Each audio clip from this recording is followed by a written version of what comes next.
مفتی صاحب दूसरा सवाल ये है, आजकल हज पर सआदतमंद लोग जा रहे हैं, आप बताएं हज क्या है और इसके फ़ज़ाइल क्या है।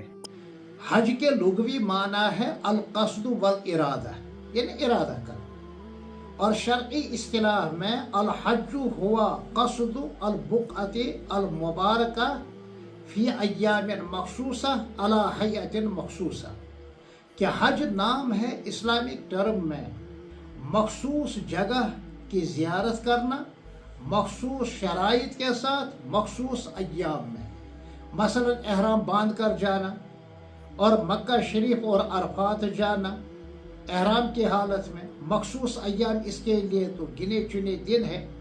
8 माह ज़िलहिज्जा मिना में, 9 ज़िलहिज्जा अरफात में ठहरना, 10 ज़िलहिज्जा रात को मुज़दलिफ़ा में, फिर अगले दिन मिना में क़याम, रमी जमरात है, शैतान को संसार करना है, क़ुरबानी है और हल करना है।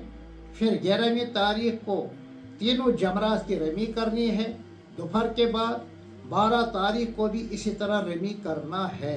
तो मुक़द्दस जगह की ज़ियारत करना मुक़द्दस लिबास के साथ मखसूस अय्याम में, इसको हज कहते हैं। इसके बड़े फ़ज़ाइल हैं।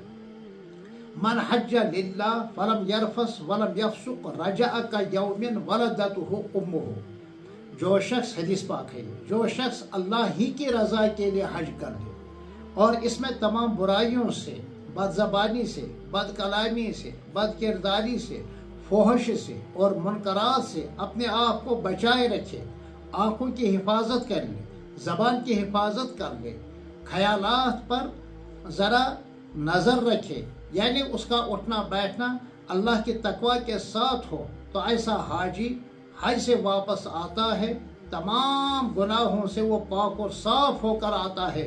अल्लाह हमें भी और आपको भी यह सआदत नसीब करे।